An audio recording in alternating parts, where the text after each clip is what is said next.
visited twice. It just kind of fell in my lap, you know.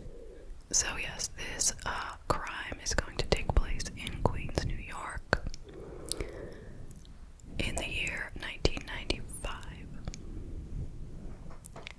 It is the case of Kimberly Antonakos. Alright, so let's talk about her. She was born in 1974.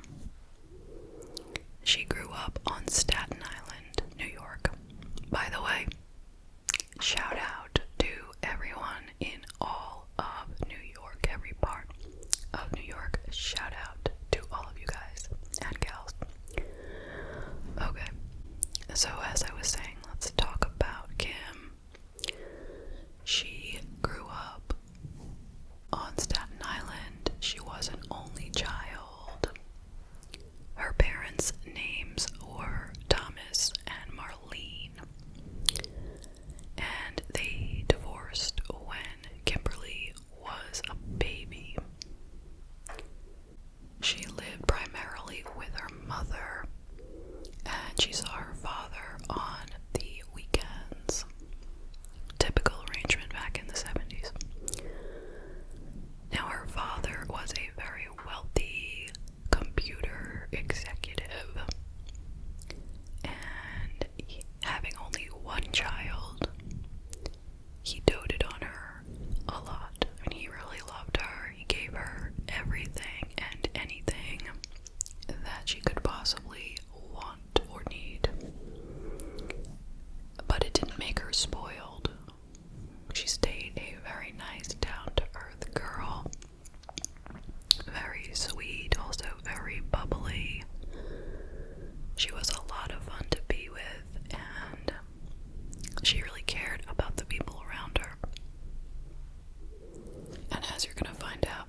usual places he checked for her, and then he went to the police station to report her missing. And they said they couldn't really start looking right away because it's not really considered a missing person. She's 20, she's only been missing, how long has she been missing? Like, overnight, basically. But, he pressed on, and he was really pushing, come on, you have to help me find my daughter. And in the meanwhile, he went out and started his own search.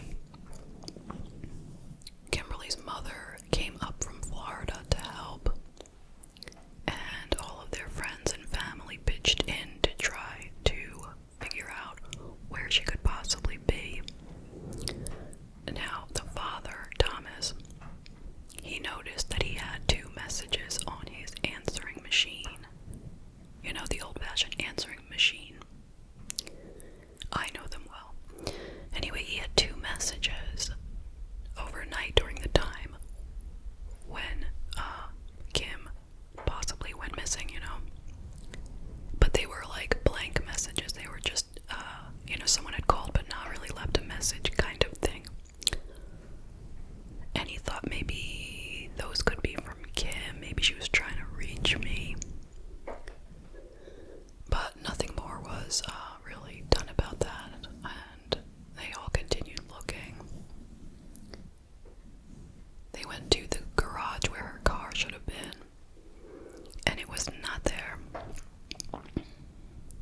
In the spot where her car should have been was an earring, and it was identified as Kim's earring, just one earring. So already that makes you feel a little bit nervous, right? No car, but her earring is there. Well, could be anything. You don't know. You just don't know. So they're really getting nowhere. And as they say, if you don't find the person pretty soon, the chance of them being alive is, less and less. So her mother went to a psychic medium because she didn't know what else to do. And the psychic told her that Kimberly is alive, but she has been kidnapped. She is very, very cold. She is dehydrated and weak. And she sees the letter J. And she sees that there are 4 people involved. Okay, well, what can you do with that anyway? But interestingly enough, that is what the psychic said. And it just made the mom, and other people around her think, she's still alive, we have to find her. Now, it was just a few days later, it was March 4th, and she went missing in the early morning of March 1st. Okay, so on March 4th, there was a huge fire at an abandoned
So now it was time to figure out who did this and why. Like, this girl did not have enemies that they knew of. I mean, first they checked with an ex-boyfriend who was 23. She was very afraid of him, and he had just gotten out on bail for statutory rape. So they called him in, but it wasn't him. So he was released. So who else? Well, they went and spoke to the people she was living with. You know, her friend April and her family. And they didn't know anything whatsoever. They noticed that, you know, the next morning she wasn't there, but they figured she went to work, you know. And April and her boyfriend had been sleeping that night. They didn't know anything. Okay, so how about the people who owned the abandoned house? Well, they were, hoping to sell it, but they weren't living there, obviously. But they did hire, or they had somebody who would go to the house very regularly to pick up the mail and just check on everything. And this guy had been there during the time that Kim should have been there, between the 1st and 4th. But he had no awareness that anyone was there or anything was going on. He said he was in there, he checked the house, checked the mail, whatever. He didn't know anything. So they're thinking, well, a lot of people were thinking maybe it has to do with the father, His business was in an area that was, how do I say this? That had a lot of mafia involvement in that area. And maybe he had done something to make them angry. And maybe this was like their way of getting back at him. But, there really wasn't anything to that. It was just a theory, and it didn't really seem likely. A while after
So they talked to this guy for a while, and eventually he cracked. He said that he did not commit this crime at all, but he was aware of the planning and execution of the kidnapping and murder. And he gave some names. So, of course, he said that Joshua was the ringleader. They called in Joshua. He didn't do it. He denied all of it. Said that Julio was just trying to frame him, and he's got nothing to do with this. Okay, so next person they called in was Nicholas Libretti. And after a little bit of questioning, he cracked as well, and he confessed to being involved in this kidnapping and murder. And there was a fourth name, Jose Negron, not related to Julio. These names are so difficult. They're like, so everyone's name begins with a J and two Negrons. Jose was named as one of the suspects. But he had been murdered. He had been murdered 3 months after Kim was murdered.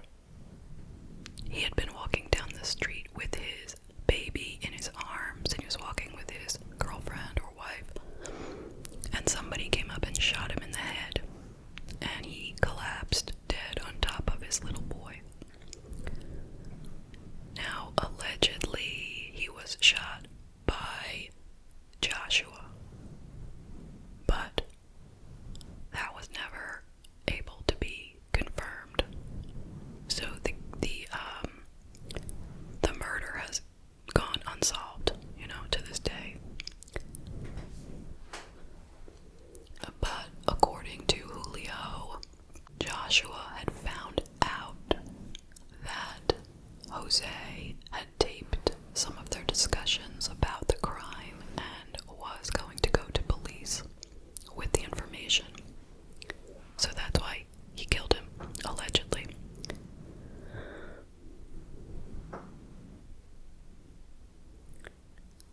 So, ultimately, all 3 of these remaining guys were charged with this crime. Finally, they had the trial in November of 1996. And the DA said to the court that this was the most brutal and savage crime that he had ever seen in Queens, ever. Now, Josh and Nicholas were both charged with the kidnapping and murder, and Julio was charged as an accessory. So Julio shared the story of what happened during that fateful night and the days that followed. He explained that the motive was that Joshua, having lived there with Kim, knew that she was a daddy's girl, knew that her father had money, and would do anything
a second time exactly the same. His message was never recorded, so Thomas never heard the ransom demand, because if he had, he would have paid the ransom. So you remember I said he got 2 messages with nothing on them that night, right? So that was what that was. Meanwhile, these men sat and waited to hear something back from Thomas and heard nothing, and they're like, what is going on? Like, where is this guy and where is our ransom? And even during that time, Joshua was helping Thomas look for Kim. Joshua offered to help Kim's father, Tom. He went with him to look. He brought him to the junkyard to help look for a car, and he was being very supportive. But the only thing he would not do to help was go to church and pray with Tom, even though they were both Catholics. Why didn't he notice that the guy wasn't even saying anything about getting a call about ransom or anything? But whatever. When they got to March 4th and they still hadn't heard back from Thomas regarding the ransom, they decided that they would let her go because she hadn't seen them due to the duct tape on her eyes. Or this is what they're claiming. They were gonna let her go. So now Julio, the one who's spilling all the story, his job in all of this was to go visit Kim at the abandoned house and make sure she was okay during the time that she was left there. But he didn't bother because he was thinking, well, I don't want to get caught. So, and I don't really want to be that much involved in this, so I'm not gonna bother. I guess he wasn't very smart, you know?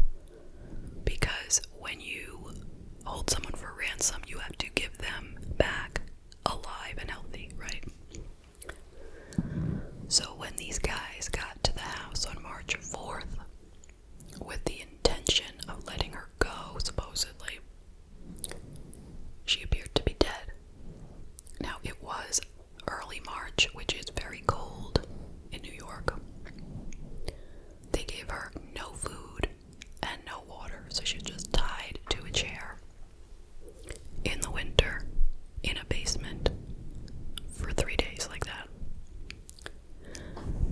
So she appeared to be dead. What they didn't know is that she was just unconscious and practically dead, you know. But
Dennis died in prison from AIDS after a couple of years in there.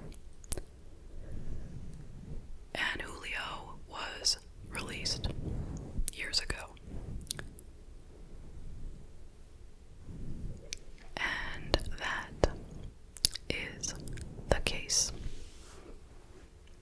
What do you think? I will tell you some of my thoughts. Of course, first I'll start by saying that my heart goes out to Kimberly for losing her life in this horrific way. I cannot even imagine, not even for a second, what she went through. Tied up in a basement, tied to a chair, duct tape all over her. No food, no water, no heat, no blankets, no nothing. No visitors, nothing. For 3 days, which must have felt like an eternity. The horror that she must have been experiencing. It's unthinkable. And I truly hope that she did not feel the burning. You know, she was unconscious, or so they say. So hopefully she was unaware of that. That's the only thing I can say. But what a vicious bunch of men. How do 4 such evil men find their way together?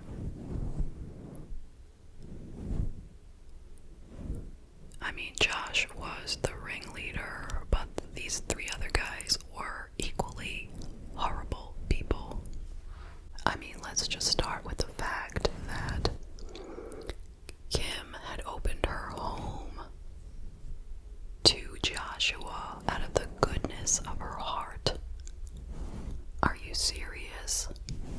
She was nice enough to say, hey, you guys, you need a place to live for a little while. Come, stay in my house. No, you don't have to pay me anything. You could just stay with me for as long as you need. Super nice, super sweet. And he's looking around saying, oh boy, what a gold mine. I'm gonna get some money out of her father.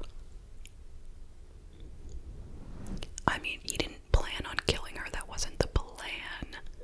But I don't think he really cared that much, you know, about having done it. Surely he was upset he didn't get the $75,000. But jeez. And then these 3 friends of his are like, okay, yeah, well, we can get a piece of this action, so alright, yeah, let's do it. And you think Julio, oh, he's a good guy, right? He told the story. He's no good guy. He got a short sentence too, but that's probably because, you know, he's the one who spilled the beans on everybody. I mean, seems he didn't do anything physically, right? But he could have saved her because he was aware of the whole thing. And he's actually very responsible here because he was the one who was supposed to keep her alive while she was kidnapped. Think about that.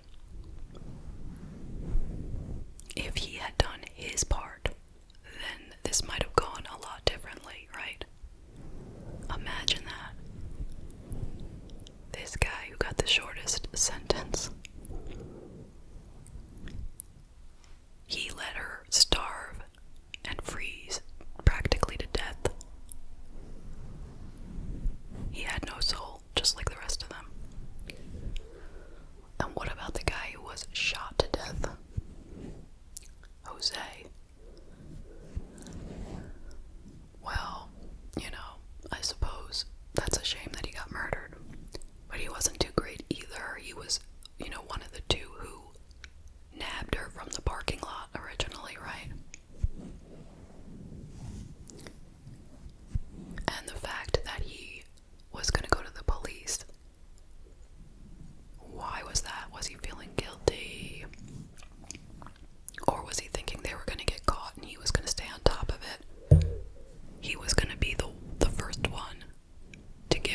information and get a better deal. Maybe. Or maybe he was a changed person and he was gonna go tell them and cry and say he shouldn't have done it. You know. Just giving you the possible scenarios. But yeah. And this guy Nicholas, well, he died of AIDS 2 years after being in prison. I don't know when he got it, how he got it. Possibly through drug use. I mean, he also had all of these guys actually had legal histories.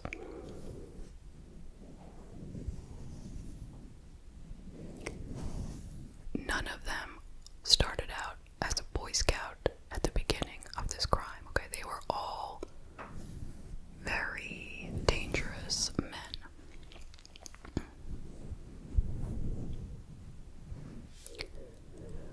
So, I don't know what I can say to make this better. I don't know what warnings I can give. I really don't.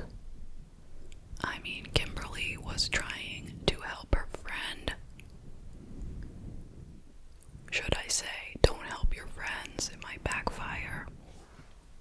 Generally, that's not gonna happen, you know? This is a very rare type of situation, you know?